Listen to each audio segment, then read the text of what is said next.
Brett McKay here, and welcome to another edition of the AOM podcast, which since 2008 has featured conversations with the world's best authors, thinkers, and leaders that glean their edifying, life-improving insights without the fluff and filler. The AOM podcast is just one part of the McKay mission to help individuals practice timeless virtues through thought, word, and deed. Also, be sure to explore our articles at artofmanliness.com, read the deeper dives we do in our Substack newsletter at dyingbreed.net, and turn our content into real-world action by joining the Strenuous Life program at strenuouslife.com. Now on to the show.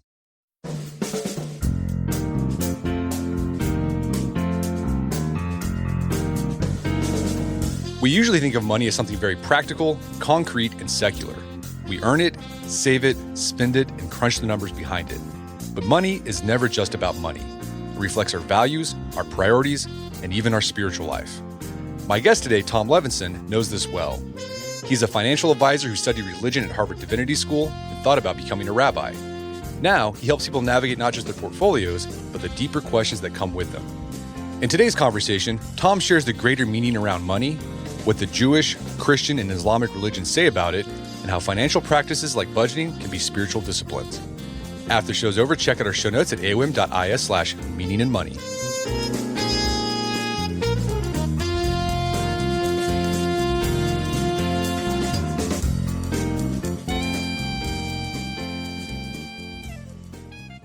All right, Tom Levinson, welcome to the show. Brett, thanks so much. Happy to be here. So you've got an interesting background. You are a financial advisor, but during your academic life, you studied religion. You even got your master's in theologic studies at Harvard Divinity School. Why did you study religion? Did you come from a religious family? No, I did not. I am a very unlikely religion nerd. I grew up in New York City. My family growing up was not interested in religion at all. I would even say, not that my family was antagonistic to religion, but people were a-religious and they didn't feel like there was any relevance in our religious and spiritual traditions. So, I celebrated a bar mitzvah. That was a little bit of a rite of passage for kids growing up in New York at the time. And then I just assumed I would say goodbye to religious life once I was done with my bar mitzvah party, and that would be that. And, the Lord works in mysterious ways because, I ended up taking a religion class in my 12th grade year of high school. And it was basically a sort of comparative religion, history of religions class. And the teacher was a wonderful guy who was a seminary graduate and just loved talking about and chopping it up about religion and spirituality. And, I found myself getting really energized by the subject matter. And, whether he was talking about the Buddha or whether he was talking about the pilgrimage to Mecca or whether he was talking about the life of Jesus, I was like, wow, there is a lot here. And I had overlooked so much of it. So, that was really the beginning of my, finding a lot of delight and pleasure and even wonder in learning about different religious traditions. When you were at Harvard Divinity School, did you think about pursuing a religious vocation? You know what? I was open to it, but I wasn't sure. I think by the end of my time in Div School, I was thinking pretty seriously about becoming a rabbi.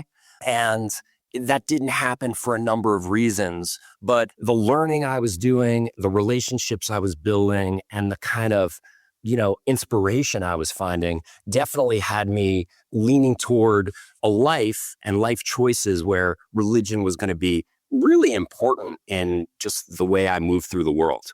So you did some interesting things while you were at Harvard Divinity School, including leading a discussion group at a pretty tough prison. Why did you get involved with that? Yeah, I went down every Thursday night to a maximum security prison in Bridgewater, Mass. And, I had gone to Divinity School like really excited and energized to learn about religion. And I found that what I was learning in the classroom, while interesting and sometimes illuminating, what I really was hungry for was learning more about, why do people believe? What makes people believe? And really curious about the kind of diversity and variety of religious experiences. And, I found this volunteer opportunity. And I have to say, that became my most important classroom when I was at Harvard Divinity School was the time I spent in this study group. The group was led by somebody who'd been imprisoned for 20 plus years. And, he was not a religious person per se, but he was a deeply thoughtful, philosophically inclined person. And so, one of the things we would do is, he would bring reading material in. And a lot of what he was gravitating toward was, the Stoics and, how do you make sense of the world as it is? And how do you continue to engage it productively and thoughtfully? And so, there were men in that group who were Muslim. There were men in that group who were Christian. There were men in that group who were, agnostics. But I found a sense of just deep meaning and community in the conversations we had. So it was an eye-opening and illuminating experience. I mean, what did you learn about spirituality from that experience that's shaped the way you think about spirituality? Yeah, that's a great question. I'm a big fan and student of the great 20th century Jewish writer and teacher and sage Martin Buber. And one of Buber's most famous works is a book called I and Thou. And I and Thou is really a meditation on where do we find the divine. And part of Buber's thinking and hypothesis was that we find the divine in the space between each other.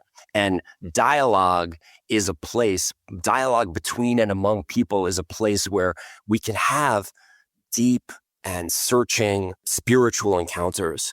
And that was really something I took away. I mean, I'd had this kind of hypothesis that conversation about religion and spirituality would be, personally enriching, but I didn't realize that I would find the spirit in those in-between spaces. And that has really informed so much of my spiritual practice and religious life moving forward.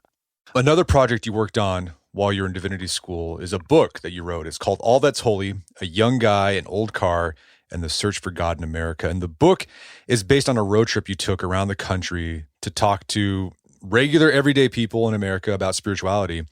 Why did you decide to do this project?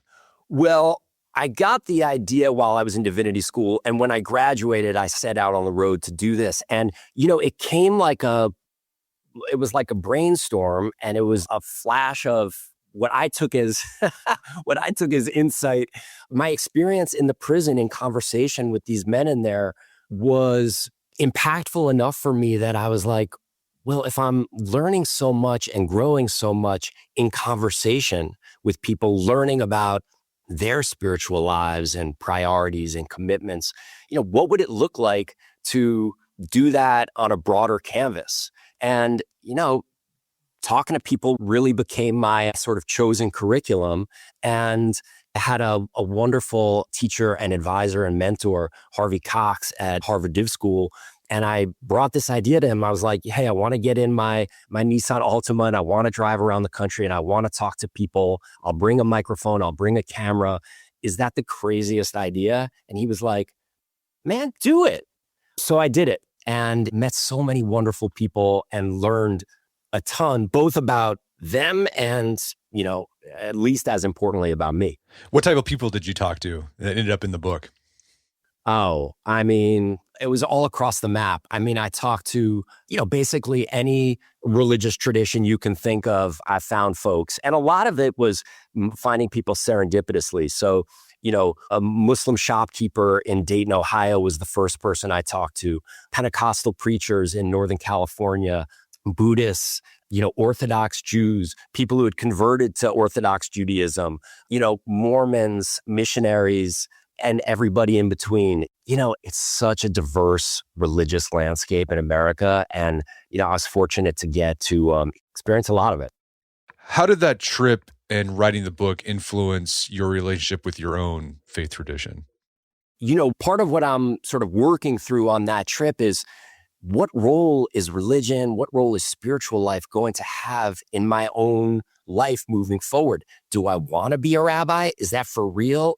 That would have been such a impossible conjecture when I was 16 years old, but there I am, I'm 25 and I'm like, is this really what I want to do?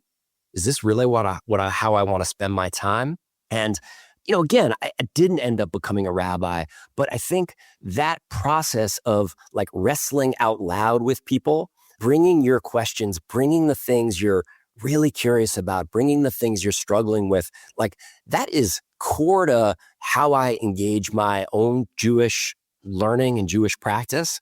And that's part of why I love interfaith conversations, is because I'm learning so much about other people, and what they tell me about them is also informing me about me. So how did you go from divinity student to financial advisor? Were you helping people manage their money? Right.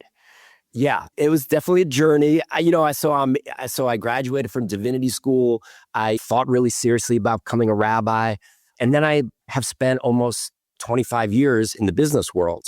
And, a lot of people, when I'm meeting them for the first time, ask, how do you square that circle, Tom?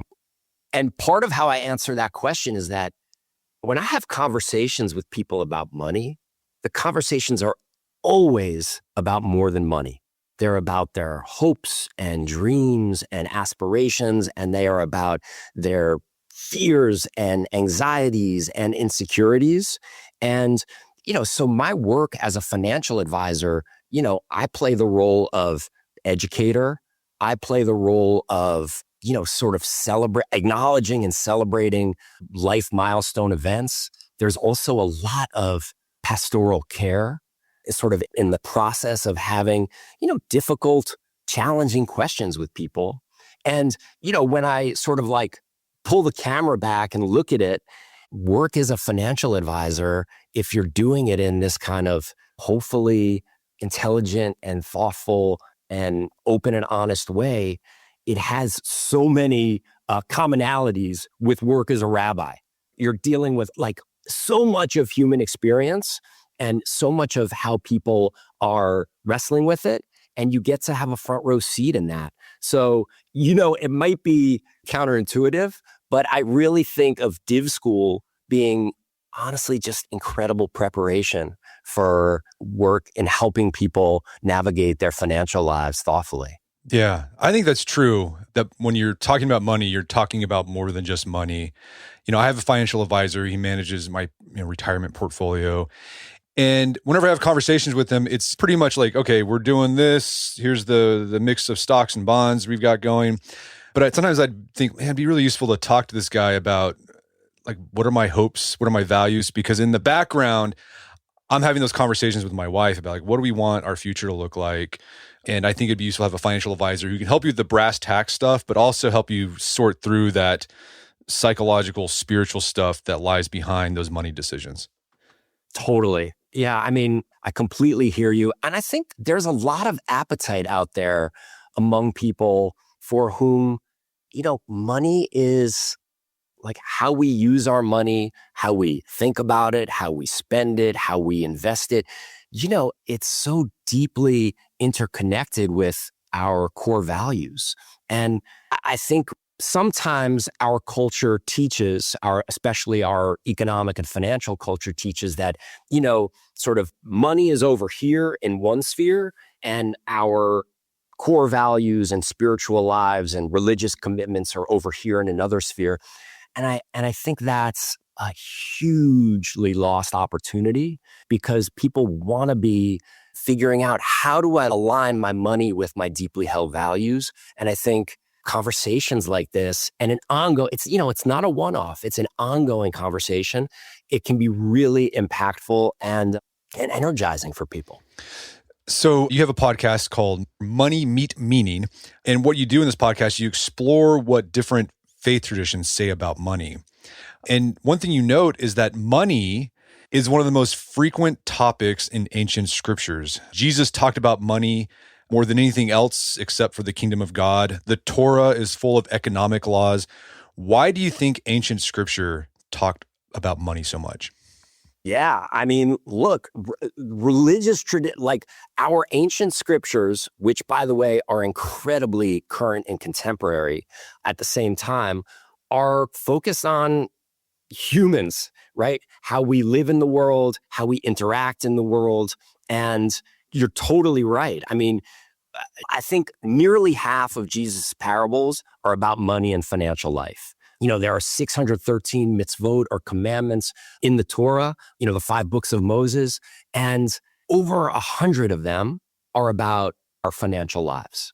So this stuff is hiding in plain sight in our spiritual traditions. And, I think when you look back, and this is something that I really have gotten from studying religion and learning more about it over, the intervening decades. When you look back at the birth of religious traditions, part of what makes religions so insightful and illuminating is that they're looking at the world as it is. And then they're also at the very same time, they're imagining the way the world could be. What I would call our wisdom traditions, they're really about us and our lives. And they are, again, on the one hand, they are clear-eyed and practical. And on the other hand, they are aspirational and inspiring. And they are saying, like, there's another world that's possible. And here's the roadmap for trying to accomplish it. So I also think, on that same topic, one of the things that's really fascinating about life with money is that it raises, I think everybody in your audience will probably identify with this, but life with money is hard, it's challenging, it's complex, and it raises all kinds of ethical and I think spiritual questions. And it's also wrestling with those questions and those challenges. We are filled with creative potential for how to make our lives more meaningful and how to do it with other people more meaningfully. So, when I think about religious traditions without deep and broad conversations about money, I think there would be a gigantic crater in those traditions. And so, there's a lot more to talk about, but that's that's the beginning of an answer. Yeah. So, those ancient sages, they understood that money makes up a big part of our life. And when we're talking about money, we're often talking about more than just money. There's things behind that. Yeah. Exactly. Yeah. Exactly right. It's, the same, just as it's true for us, so it was true for people living 2,000 years ago, 2,500 years ago, that the conversations about money are there are, of course, new subtleties and contours to them. But in some respects, there's not that much new under the sun. No, there isn't. That's Ecclesiastes. Nothing new under the sun. You know what? I'm glad you brought him up. I'm excited to get to Ecclesiastes at some point, but I'm glad you brought him up. Well, maybe we'll bring it up now. Let's talk about the specific ways different religious traditions talk about money. Let's start off with your own faith tradition, Judaism. What does Judaism say about money? And maybe we can talk about Ecclesiastes there because he talks a lot about that. Okay. Yeah. Yeah, if you're going to talk about Judaism and money, you got to bring up Ecclesiastes. So here's what I would say, Brett. I think first and foremost, what I'm going to say about this is just the tip of the iceberg, right? And I am a practitioner. I am a student. I'm not a rabbi. I'm not a scholar of this. So, let's take this as the opening of the conversation and not the end of it. But, if I think about Judaism and money, I love the book of Deuteronomy. There's so much to it. And, one of the central injunctions that Moses delivers to the assembled biblical Hebrews in Deuteronomy is, right after saying the Lord our God is one, Moses says, this is Deuteronomy 6. For anybody keeping score at home, this is Deuteronomy 6. But one of the things Moses says is, you shall love the Lord your God with all your heart, with all your being, and all your might. And, that's probably memorized by lots of us across different religious traditions. But the towering medieval Jewish writer, commentator, rabbi, sage, Rashi, in doing this interpretation of the Torah, he looks at that verse and he says, okay, what does Moses mean when he talks about might? M-I-G-H-T, but might. And what Rashi says is, when Moses is talking about you shall love the Lord your God with all your heart, being, and might means your property. your money, your wealth. So that's like a centerpiece of the Jewish understanding around money, is that money is important and necessary for individuals, for families, for communities. And part of why it's so important is that it's important because it's a vehicle for divine service. So like that's one piece, I would say. A second piece is that money and spiritual life are not separate in Judaism. They are not like in their own respective corners of the boxing ring. They are mutually informing and enriching and interdependent. And there's a great teaching from the Talmud. This is from a part of the Talmud called Pirkei Avot, which is, you can kind of translate it as Ethics of the Fathers. And this maxim, it goes, without flour, there's no Torah, and without Torah, there's no flour. So what are the rabbinic sages, Talmudic sages talking about when they say that? They're saying, first and foremost, spiritual life requires that people's material needs be met in a baseline way. Like if you're hungry for bread, it's going to be very difficult to focus on, higher things. And at the same time, if you're only focused on material things, it's going to be, you need a roadmap. We need a roadmap. We need guardrails. And so, without Torah, there's no flour.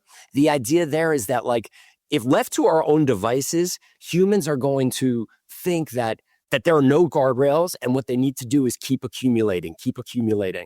And, part of what the Talmud is teaching us there is the precepts and prescriptions that we get from Jewish teaching and Jewish wisdom helps control our impulses in important and significant and life-affirming and community-affirming ways. So, this is an interplay that that Jewish teachers have been wrestling with forever.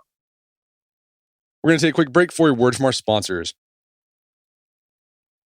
And now back to the show. Another thing I've seen throughout the Hebrew Bible as I've read it over the years, a theme that comes up that I think is related to money is the idea of idolatry. Yeah. Since Moses was up in Mount Sinai and his brother Aaron got up to some shenanigans, made the golden calf. Right. And then throughout the rest of the Hebrew Bible, the Old Testament, these prophets, appear because idolatry is on the scene, like Amos. And they're like, you guys, what is going on here? What do you think the Hebrew conception of idolatry can teach us about our relationship to money? Yeah, it's a great question. I mean, if you read the 10 Commandments, whether it's in Exodus or whether it's in Deuteronomy, baked into the 10 Commandments is a kind of like mini roadmap about financial life. So, one of the 10 Commandments is about you shall work, but you shall also rest. So Shabbat, the Sabbath, is built in. Don't steal, don't covet. That's a really interesting one. That's not about action. That's about intention and our attitude toward money. And of course, like the prohibition on idol worship and idolatry, I think Judaism takes really seriously the prospect that money is something that can rise to the level without appropriate, again, I'm going to use the word guardrails. Money can rise to the level of a kind of godly state. We can put it on that kind of pedestal. And I think Judaism is really keenly aware of those challenges. Part of the Jewish perspective on money is that there's a lot of concern and anxiety baked into that relationship. So, back to Deuteronomy, you see that with Moses, hey, looking ahead when we cross the Jordan River, like this community is going to be comfortable. This community is going to have homes. This community is going to be settled, not going to be wandering in the wilderness forever. And with affluence and with comfort, like Moses is expressing this really deep anxiousness about how will you behave? How will your relationship with God change when you think like all of what you've achieved is your own doing? So I think That's one really interesting piece of how Jews have wrestled over the millennia with this question of, affluence and wealth and spiritual commitment. And then, getting back to Ecclesiastes, for people who haven't read it, you got to go back and read Ecclesiastes. It is so timely and current.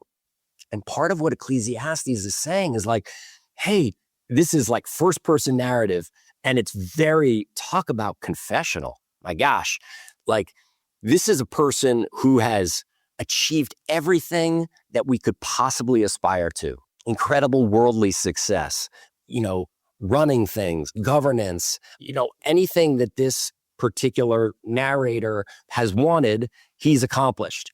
And yet at the same time, he feels this emptiness and this sense that, all is vanity and that striving after these things is also vanity. So look, the Hebrew Bible, I guess all scriptures, from my perspective, all scriptures are a curation of content. And there's a lot of stuff that ends up on the cutting room floor. But what's, I think, really illuminating and telling about what ends up in the scriptures is that this is something that the ancient curators, whoever they were really interested in having future generations consider and wrestle with. Yeah, so I think the idea is just money's important, but you got to keep it in its proper place. Yeah, well said. Yep, yeah. Well said.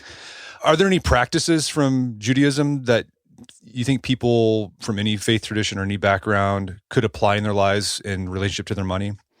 Yeah, yes, for sure. At the center of Jewish teaching and Jews' relationship with money is this concept of tzedakah. Tzedakah, I think is often translated as charity, but it comes from the root tzedek, and tzedek really means justice. And so, there's this like just deep connection between the work of, our charitable contributions actually being something that makes for a more just world and helps us repair the world. So I think, just that lens, that frame can be really important and certainly is meaningful for me. Yeah, I think another one, Shabbat, it's the Sabbath. Just taking a day off where you don't work and you learn to be comfortable feeling like you have value, like you've got worth outside of being a producer, re-embracing yourself as a human being, not just as a human doing, like you're not being anxious about doing stuff that doesn't have immediate concrete ROI, that's not productive, just taking time to think about and do higher, more meaningful things. Yeah. Oh my gosh. Shabbat, we have celebrated and observed Shabbat as a family for, 25 years, something like that. And, it is such an important grounding, anchoring practice, no matter what's going on in your life. You go back to the first chapter or two of Genesis, each day God's creating the world and God looks at the world after each day of creation and God says, it's good. The creation is good. And you get to the end of the sixth day and God looks at the world and God says, what I've created is not just good, it's exceedingly good. Now, it's not perfect, but it's exceedingly good. And just as God models how to work creatively in the world, God also is modeling why it's important to rest, both to appreciate what exists and also to recognize that we're not slaves to work. We are liberated in some way from enslavement. All right, so let's talk about Christianity. So we talked about earlier, Jesus talks a lot about money in the Gospels. About half of his parables are related to money somehow. But whenever I read the Gospels of Jesus, it can seem like he's all over the place on the topic of money. So, in one instance, you'll see him telling a guy, you can't be rich and get into the kingdom of God. And then in another instance, you'll see him giving a parable where a guy who has given the least amount of money from his master gets his money taken away because he didn't invest it while the master was away. Or he tells, the rich young ruler that he's to sell all he has, but he doesn't make that a universal command. He says you can't serve both God and money, mammon. But then he also says that you should use worldly wealth to make friends. What do you make of the diversity of Jesus' teachings about money? There's so much to it. First and foremost, money is complex. And so the range of topics that Jesus is covering and the breadth of people that he's talking to about this in and of itself, I think informs us that, wow, there's just like such a diversity of experience in our financial lives. Of course, Jesus is teaching and preaching and practicing as a Jew. And so like these teachings are umbilically linked to Jewish teachings in, both in their focus and in their concerns. And I mean, one of the things that comes up when I'm thinking about Jesus's teachings is he's really like laser focused on the spiritual perils of wealth. And I think importantly, wealth accumulation. You referenced it, Brett, but this dictum that you can't serve both money and mammon in Matthew, and that if you serve mammon, it's a form of idolatry. So like that's straight out of the Gospels. Of course, the rich man and the eye of the needle, like that's a really complex piece of scripture. One of my favorite teachings from the Christian tradition is in 1 Timothy. Chapter 6. And there's this like profound misunderstanding about the verse. I'm sure you and many in your audience know where I'm going with this, but a lot of times people think the language is money is the root of all evil. But that's not the verse. The verse that, presumably Paul is writing this, but the verse is really the love of money is a root of all kinds of evil. So it's not making a declarative statement about the evils of money. No. Money is neutral. The question is, how do we use it? And the excessive love of money is what Paul and, of course, Jesus is warning us about. That to me is really powerful. And I think Jesus is really, you might have even mentioned this already, Brett, but Jesus is really focused on, what are your priorities? What is your focus? What are your points of emphasis in the life you live? And how do you keep money in a place of perspective and balance and not let it overwhelm all of these other really important domains of our lives? So, those are some initial thoughts. Yeah, what I think I hear you saying is that in the Christian tradition, money in and of itself is not bad. Right. It's all about your relationship to money. And maybe that idea can help us square some of Jesus's diverse teachings about it, because he's addressing the different ways that money can become a problem for people. So, for that rich young ruler where Jesus said, you got to sell all your stuff. Well, that's what he needed to do because he loved his stuff so much. Like that was his stumbling block to faith. I mean, because he was doing everything else right, but he still loved his money more than God. And then with the parable of the talents, where that one guy gets his one talent taken away, he had like a too fearful of a relationship with money. He was so cautious, but in a way that shows a lack of trust in God. And that keeps him from being, fruitful and expansive. So even being too fearful about money still allows your relationship with money to dominate you in an unhealthy way. That's right. And I think, Jesus is offering such personalized, really customized teaching to everybody he's interacting with. I mean, that's one of the reasons he's so inspiring to me. But, you look at that parable about the widow's mite I think it's in Mark. And part of what he's doing is that this poor woman offers this like tiny gift as a charitable contribution, maybe as tzedakah. And Jesus is like, you see what she did? Like, that is the model. Even though she's not giving vast amounts, she's giving from the heart and she's giving something that's meaningful and impactful for her. And Jesus definitely wants to shine a spotlight on that kind of relationship to money. Let's talk about Islam. What does Islam say about money? Yeah, I mean, Islam is a religion of this world. So there are a few things I'd say, again, like necessary disclaimer, this is really the tip of the iceberg. But, first and foremost, the Prophet Muhammad was a merchant. And, he only receives this kind of divine message in the middle of his life. So, he grew up poor, was working class. And what he did in his work is that he would guide caravans across the desert. And he did it with such responsibility and such integrity and such diligence that actually his wife, Khadijah, who was a wealthy person, proposed to Muhammad because of the character traits that he exhibited in his business life. So that in and of itself tells us that there's something really, really powerful about how we conduct our business with honesty and integrity.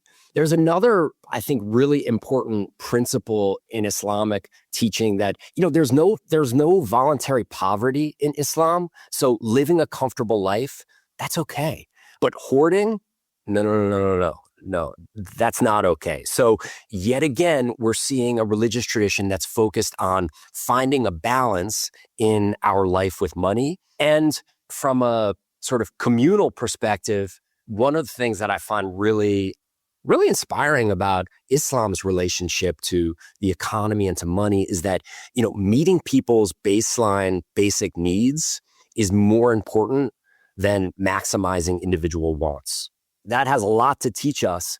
I got two other things to say on this, Brett. One is that at a certain point in his teaching and his mission, the Prophet Muhammad is sort of compelled to move from his birthplace of Mecca to Medina. And that's a really important journey in the Islamic tradition. And one of the first things he does when he gets to Medina is he makes a market. Okay, why is this important? He makes a market because all of these different tribes have an opportunity to come to the market.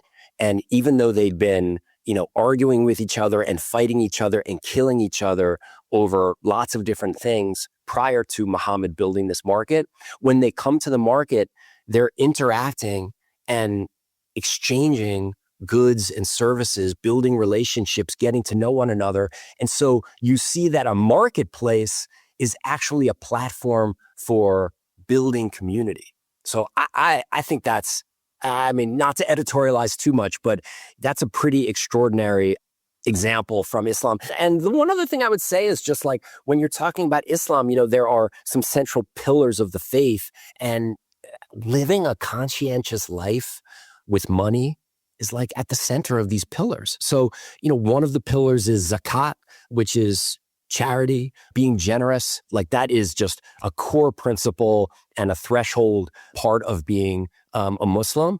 And then, fasting during Ramadan has a lot of intersection with life with money, because part of why Muslims fast is that they're showing empathy for the poor, and they are experiencing hunger every year, every Muslim, in a way that helps them better understand human need and human needs, and to sort of rededicate themselves to being charitable, to being generous, and to making sure that, ideally we live in a world where no one is in need like that.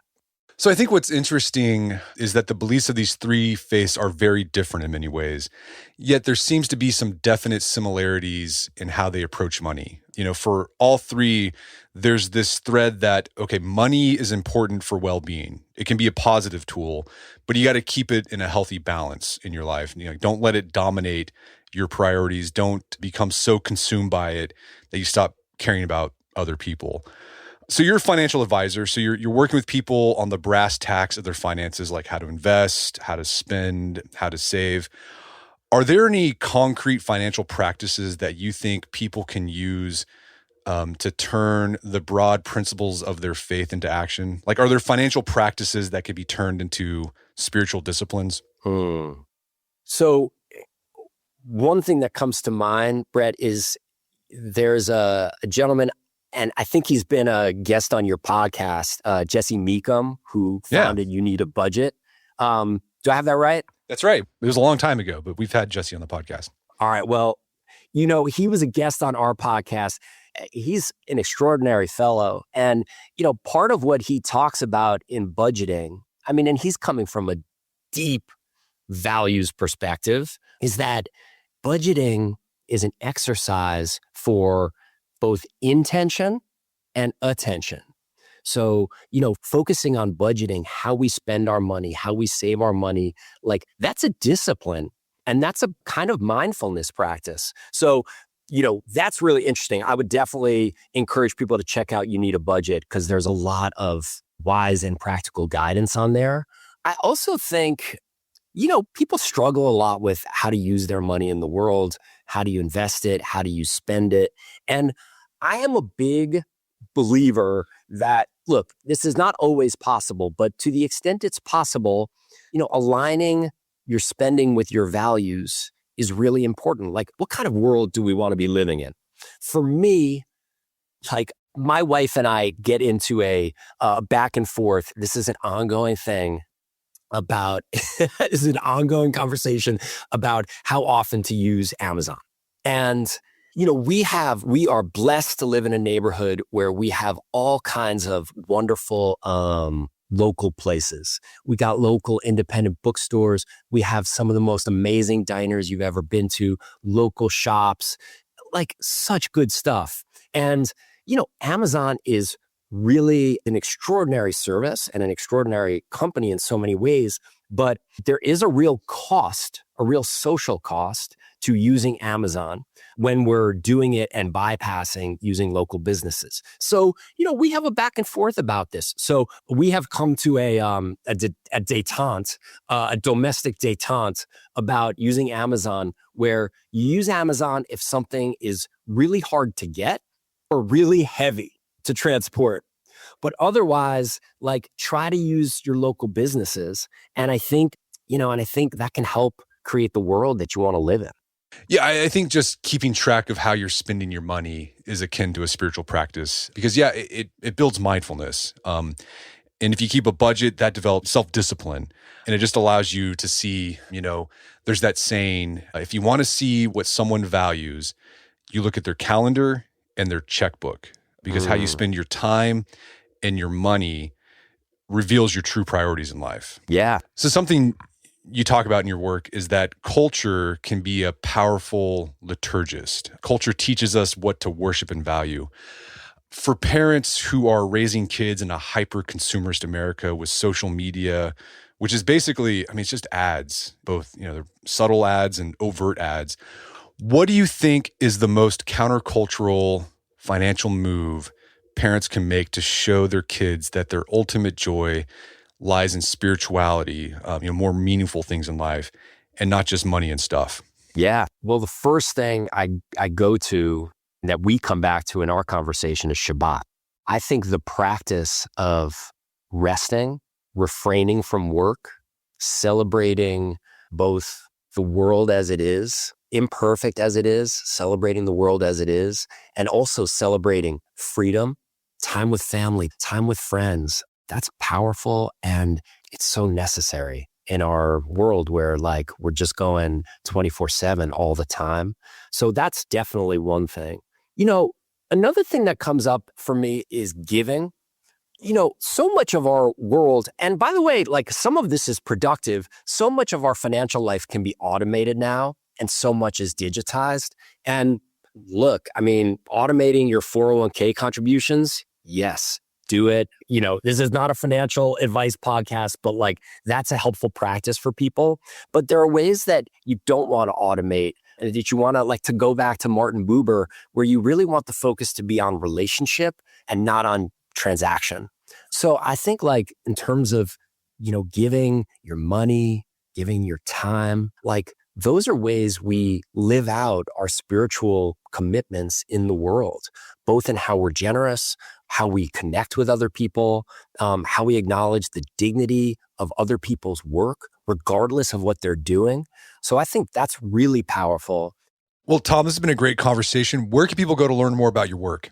Well, thank you so much for a great conversation, Brett. This has been terrific, and I've learned a ton too. So check out our podcast. Season 2 is going to be dropping in early 2026. So it's called Money, Meet Meaning. And by the way, there is a comma in there, money, comma, meet meaning. It's like we're introducing money and meaning.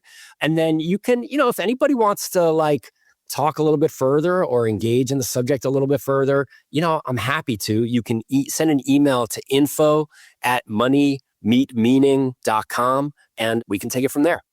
Fantastic. Well, Tom Levinson, thanks for your time. It's been a pleasure. Thanks, Brent. Really enjoyed it. My guest today was Tom Levinson. He's the co-host of the podcast Money Meet Meaning. You can find it on any podcast player. Just search for Money Meet Meaning, and they're about to start their second season. Also, check out our show notes at aom.is/meaningandmoney, where you find links to resources and we delve deeper into this topic.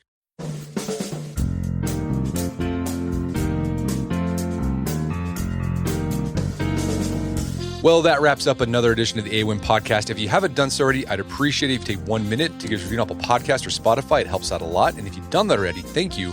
Please consider sharing the show with a friend or family member who you think gets something out of it. As always, thank you for the continued support. Until next time, it's Brett McKay, reminding time to listen to the AOM podcast, but put what you've heard into action.